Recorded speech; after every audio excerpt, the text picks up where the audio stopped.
SBN 청취자 여러분, 안녕하세요. 하나님의 말씀으로 사랑과 행복을 드리는 기도력 방송입니다. 오늘은 11월 28일 일요일입니다.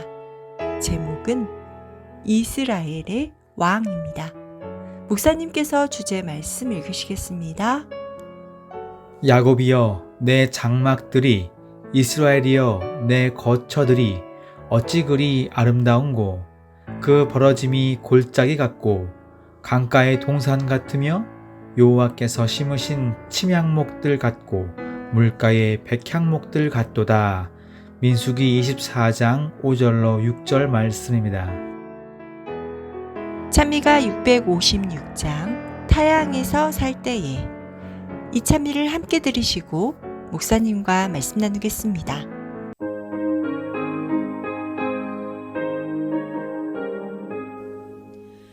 타향에서 살 때에 뜻을 정하여 주께 충성한 이들을 생각합시다.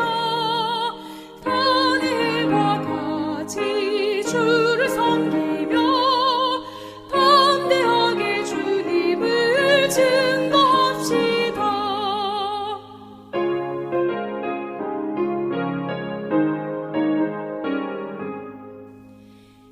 예루살렘 향하여 하루 새같이 기도하던 다니엘을 모본합시다. 다니엘과 같이 주를 섬기며 담대하게 주님을 증거합시다. 오늘 본문에 등장하는 백향목에 대해서 잠시 말씀을 드리겠습니다. 백향목이 어릴 때는 삼각뿔 모양이지만 자라면서 우산 모양의 둥근 형태로 변하며 키가 40m까지 자라서 하늘에 구름을 찌를 정도로 웅장합니다. 백향목의 지름은 3m나 되며 가지는 수평을 이루어 층층이 뻗어나갑니다. 그래서 에스겔은 가지가 아름답고 그늘은 숲의 그늘 같으며 키가 크고 꼭대기가 구름에 닿은 레바논 백향목이었느니라 라고 기록하고 있는 것입니다. 구약시대의 울창한 삼림으로 레바논 일대를 덮었던 백향목은 수천 년 동안의 벌목으로 지금은 희귀목이 되었습니다. 과거 웅장했던 레바논의 백향목 삼림은 지금은 간 곳 없고 레바논 산맥의 일부 계곡에 존재합니다. 백향목은 레바논의 국목으로 국기에도 백향목 문장이 있습니다.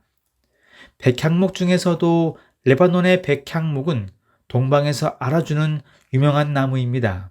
왜냐하면 사실 백향목은 어디에서도 볼 수 있는 흔한 나무입니다.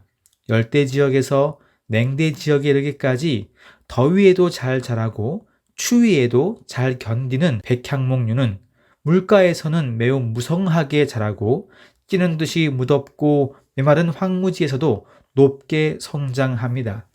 이 나무들은 바위산에서도 뿌리를 깊이 받고 있기 때문에 폭풍 후에도 끄떡 없습니다. 겨울에 다른 나무의 잎사귀가 모두 말라 죽어도 백향목의 잎사귀는 여전히 푸릅니다. 그 중에서도 레바논의 백향목은 그 강도와 밀도와 방부성이 남달리 탁월합니다.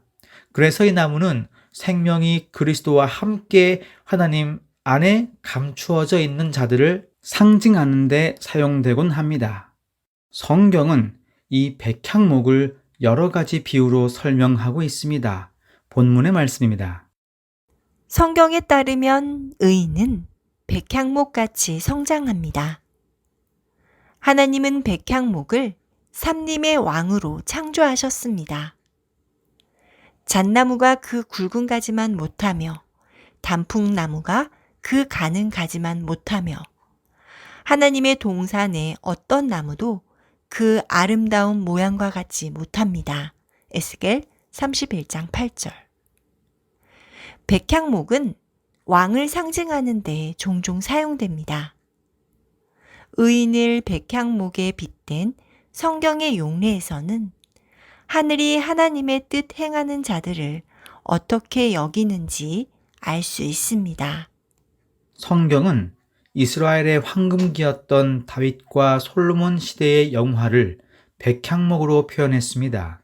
솔로몬의 업적 중 가장 위대하고 영광스러운 업적이 성전 건축과 왕궁 건축이었지요.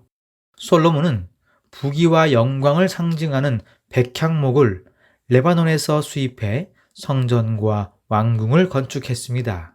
성전은 7년, 왕궁은 13년 동안 지었지요. 솔로몬 재임 40년 중 절반을 차지하는 긴 시간이기도 했습니다.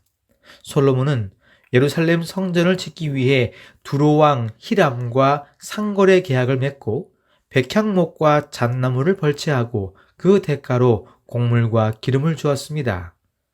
두로왕 히람은 솔로몬에게 보내기 위해 레바논에서 벌목한 백향목을 지중해의 뗏목을 띄어 요바까지 보냈고 솔로몬은 요바에서 육지를 통해 예루살렘으로 운반했습니다.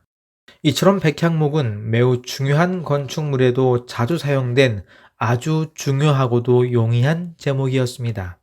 그런데 하나님은 하나님의 백성들이 누리는 번영을 자연에 있는 가장 아름다운 모습들로 표현했고 그 재료가 바로 백향목이었던 것입니다. 본문의 말씀입니다. 선지자는 이스라엘을 풍부한 수확물에 덮인 비옥한 골짜기와 마르지 않는 샘에서 흘러나오는 물로 무성해진 동산, 그리고 향기로운 침향목과 곱게 뻗은 백향목에 비유했습니다. 그중 마지막 묘사는 성경에서 찾을 수 있는 가장 아름답고 적절한 표현입니다. 사랑하는 믿음의 가족 여러분, 백향목은 왕을 상징하는데도 종종 사용했습니다. 그렇다면 이 위대한 백향목으로 비유될 만한 가장 아름답고 위대한 왕이 누구일까요? 바로 만군의 왕 하나님이십니다. 그리고 하나님의 아들 예수님이 이스라엘의 진정한 왕이었습니다. 장차 이 세상에 그분의 보좌가 세워질 것이며 그 권세는 세상 모든 나라 위에 뛰어날 것입니다. 우리 모두 하나님을 우리의 왕으로 모시지 않겠습니까? 그분을 우리의 영원한 왕으로 모시게 되기를 간절히 바랍니다. 기도하겠습니다. 하늘에 계신 우리 아버지, 우리의 왕이 되어주심에 감사드립니다. 주님을 우리의 왕으로 영원히 모실 수 있도록 우리를 구원하여 주시옵소서. 우리도 부르심에 순종할 수 있도록 도와주시옵소서. 그래서 주님의 사랑의 왕국에서 아름다운 열매를 맺으며 행복한 삶을 살 수 있도록 축복하여 주시옵소서. 오늘도 주님의 사랑에 감사를 드리며 예수님의 이름으로 기도드립니다. 아멘.